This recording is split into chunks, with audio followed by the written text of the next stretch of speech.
अगर हमारे डिस्प्ले पे ग्राफिक नहीं आ रहा है, ग्राफिक यानी डिस्प्ले आपकी ब्लैंक आ रही है या डिस्प्ले वाइट आ रही है, तो सबसे पहले हमें ये चेक करना है कि मोस्टली जो प्रॉब्लम आती है वैसे ये प्रॉब्लम डिस्प्ले के ख़राब होने से आती है। मोस्टली लोग डिस्प्ले चेंज कर लेते हैं, प्रॉब्लम सॉल्व हो जाती है। लेकिन डिस्प्ले चेंज करने के बाद भी अगर आपकी प्रॉब्लम सेम है, मतलब आप दुकान पे लेके जाते हो सेट को और वहाँ पे आप डिस्प्ले लगाते हो वही की वही कंडीशन बनी हुई है, तो इसका मतलब फाइनली ये होता है कि अब ये बोर्ड की प्रॉब्लम है ना।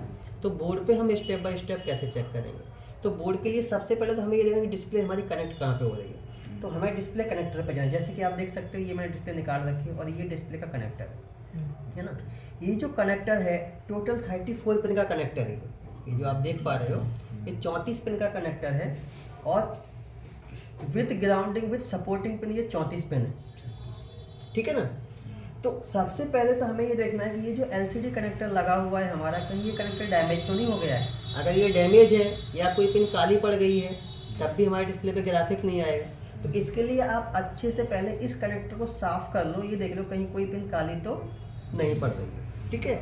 आपने इसको पूरा साफ़ कर लिया फिर भी डिस्प्ले पे ग्राफिक नहीं आ रहा, तो मैंने आपको बोला था सबसे पहले अब हमें ये चेक करना है कि ग्राफिक के लिए जो ग्राफिक वोल्टेज बनता है, जिस पिन पे भी ग्राफिक वोल्टेज बनता है वो ग्राफिक वोल्टेज जो बनता है वो 4 वोल्ट से लेकर 5 वोल्ट होता है। तो जो ग्राफिक वोल्टेज जिस पिन पे बनेगा, अगर जिस पिन पे ग्राफिक वोल्टेज बन रहा है उसी पिन पे सबसे ज़्यादा लोड रहेगा, तो अगर वो ट्रैक कहीं टूट गया, उस ट्रैक में लगा कोई कंपोनेंट खराब हो गया या ग्राफिक वोल्टेज जिस IC से आ रहा है वो IC खराब हो गई, तब भी हमारे डिस्प्ले पर कोई ग्राफिक नहीं आएगा। तो सबसे पहले तो हमें ग्राफिक वोल्टेज चेक करना है। ग्राफिक वोल्टेज हम कैसे चेक करेंगे? ग्राफिक वोल्टेज के लिए हमारी LCD कनेक्टर पर सबसे पहले LCD कनेक्ट होना चाहिए। जब LCD कनेक्ट होगी और LCD कनेक्ट होने की इन्फॉर्मेशन जब ग्राफिक IC को मिलेगी तभी हमारे डिस्प्ले पे ग्राफिक वोल्टेज बनेगा। तो अगर LCD इनेबल यानी LCD ग्राफिक की इनेबल लाइन अगर कहीं ब्रेक हो गई होगी तब भी LCD पे ग्राफिक नहीं आएगा। तो आपको एक और ग्राफिक वोल्टेज चेक करने से पहले LED की इनेबल ऑन लाइन चेक कर लेना है हमको, है ना। उस पर हमें सबसे पहले GR चेक कर लेना है कि वो लाइन हमारी ओके आ रही है या फिर नहीं आ रही। तो सबसे पहले मैं आपको इसकी इनेबल ऑन लाइन चेक कराता हूँ, जो उसके बाद हम इसका ग्राफिक वोल्टेज चेक करेंगे। तो इसकी जो इनेबल ऑन लाइन ट्रैक बन रहा है वो है आपका ये 3 नंबर का, ठीक है ना। ये वाला ये आपका 1 नंबर है, ये 2 नंबर, ये 3 नंबर। 3 नंबर पिन पे हमें इनेबल ऑन सिग्नल चेक करना है। तो इसके लिए हम मल्टीमीटर को रखेंगे डायोड रेंज पे। देखिएगा डायोड रेंज पे मीटर है हमारा, है ना। और इस पे हम चेक कर रहे हैं GR वैल्यू मिल रहा है या फिर नहीं मिल रहा। तो GR वैल्यू चेक करने के लिए हमेशा हम मल्टीमीटर की पिन को मल्टीमीटर की रेड पिन को हम ग्राउंड पे हमेशा रखेंगे और ब्लैक पिन से चेक करेंगे। तो मैं चेक कर रहा हूँ 3rd नंबर पिन पे। देखिएगा वोल्ट समथिंग वैल्यू 700 के नज़दीक आ रही है कि नहीं आ रही है? आ रही है। इसका मतलब हमारा ID का पिन ओके है। और अगर ID का पिन ओके है तो फिर इसकी ग्राफिक वोल्टेज हमें मिलना चाहिए, है ना। तो ग्राफिक वोल्टेज के लिए हम यहाँ पे क्या करेंगे, LCD को कनेक्ट कर देते हैं। ये मैंने LCD को कनेक्ट किया है। LCD कनेक्ट करने के बाद में अब हमको सेट को क्या करना है, ऑन करना है, ठीक है ना। तो मैं सेट को ऑन करूँगा और अगर आप ऑन नहीं करोगे तब भी आपका ग्राफिक वोल्टेज मिलेगा नहीं। तो मैं सेट को ऑन कर देता हूँ।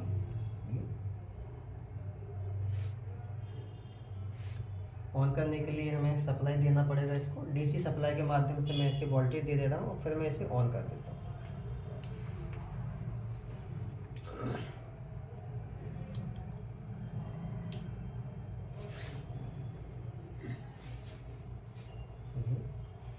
मैं कर रहा हूँ इसको।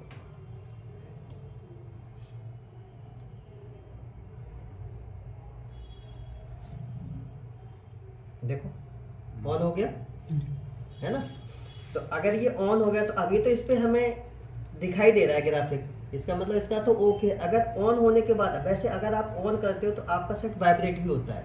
इससे हमें ये पता पड़ता है कि सेट तो ऑन है, क्योंकि अगर डिस्प्ले पे ग्राफिक नहीं आ रही है तो फिर आपका सेट तो वाइब्रेट करेगा, सेट तो ऑन होगा और ऑन होगा तो आवाज़ भी करेगा, है ना।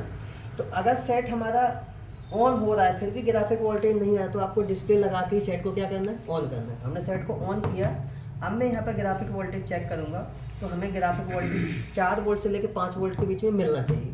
इसके लिए मीटर को हमें कहाँ पर सेट करना है, 20 वोल्ट पर, ठीक है। मैंने 20 वोल्ट पर सेट कर लिया। अब मैं चेक कर रहा हूँ ग्राफिक।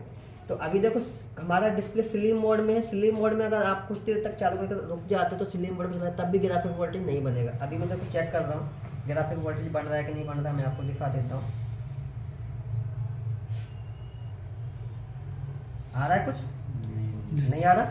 अब मैं इसे स्लिम मोड से बाहर लाता हूँ। तो मैं एक बार स्विच को दबा के छोड़ दूंगा। ये मैंने स्विच को दबाया और छोड़ दिया। अब मैं चेक कर रहा हूँ ग्राफिक वोल्टेज बन रहा है कि नहीं बन रहा है। बन रहा है कितना? 1.815। अच्छा, ग्राफिक वोल्टेज हमने बताया 4 वोल्ट से लेके 5 वोल्ट है ना। तो अब मैं चेक करता हूँ फिर से। 4 वोल्ट है। आ गया 4 वोल्ट आ गया।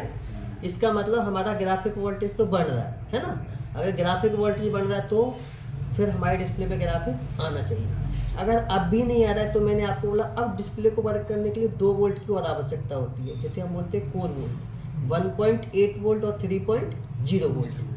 तो अब जो 1.8 वोल्ट 3.0 वोल्ट बन रहा है वो इसके 2 कैप पे बन रहा है। वो 2 कैप मैं आपको दिखा देता हूँ। वो ये हैं 2 कैप, देखो एक ये कैप है और एक ये कैप है। इन पे ये कोर वोल्ट भी तभी बनेगा जब आप डिस्प्ले को क्या कर दोगे, कनेक्ट कर दोगे और सेट को क्या कर लोगे, ऑन कर दोगे। ठीक है ना। आपको दिखाई दे रहा है एक ये कैपेसिटर एक ये कैपेसिटर दिख रहा है ना आपको।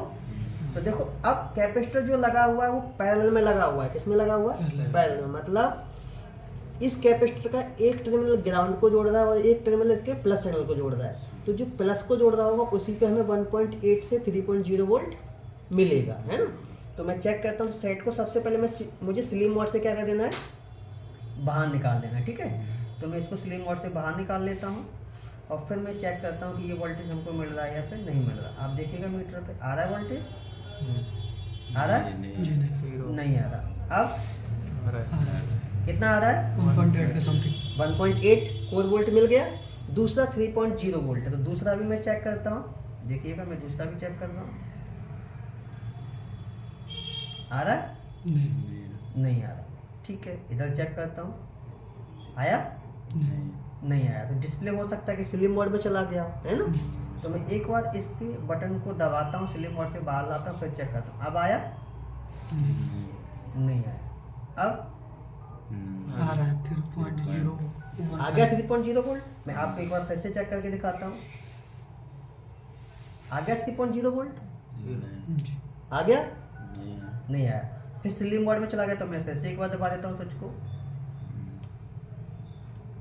आप देखो आ गया? आ गया? दिख रहा है आपको सही से? इसका मतलब हमारा ग्राफिक वोल्टेज भी सही है और कोर वोल्टेज भी सही है। अब भी हमारी डिस्प्ले पे ग्राफिक नहीं आ रहा। तो अब हो सकता है कि हमारे डिस्प्ले की ग्राफिक लाइन ब्रेक हो गई हो। मतलब ग्राफिक की डेटा लाइन ब्रेक हो गई हो। कौन सी लाइन ब्रेक हो गई हो? ग्राफिक की डेटा लाइन। यानी डेटा लाइन जिसे हम बोलते हैं इंटरफेस लाइन, यानी मीपी इंटरफेस के नाम से जानते हैं। मीपी मतलब होता है मोबाइल इंडस्ट्रियल पेरिफेरल इंटरफेस। तो ये जो इंटरफेस लाइन होती है ये मैंने आपको बताया डिस्प्ले और सीपीयू के बीच में डेटा को डिस्प्ले और सीपीयू के बीच में कम्युनिकेशन करने का काम करती है और सीपीयू से डिस्प्ले पर ग्राफिक सिग्नल भेजने का काम करती है डेटा के माध्यम से, यानी डेटा और क्लॉक के माध्यम से। ठीक है ना। तो इसमें डेटा और क्लॉक की जो पिन है, डेटा और क्लॉक की पिन के बीच में क्या होता है, मोस्टली अगर आप सेट देखोगे तो उस पर एलसीडी फिल्टर भी लगा होता है, जिसे हम एलसीडी फिल्टर या मीपी फिल्टर के नाम से जानते हैं, जिससे होके हमारा ग्राफिक सिग्नल सीपीयू से डिस्प्ले तक आता है। तो अगर वो फिल्टर टूट गया तब भी हमारे डिस्प्ले पे कोई भी ग्राफिक सिग्नल नहीं आ पाएगा और डिस्प्ले हमारी ब्लैंक हो जाएगी, है ना। तो ये जो ग्राफिक फिल्टर लगे होते हैं वो मोस्टली एलसीडी कनेक्टर के पास में ही लगे होते हैं, पैकेज में लगे होते हैं, जैसे मैंने आपको दिखाया।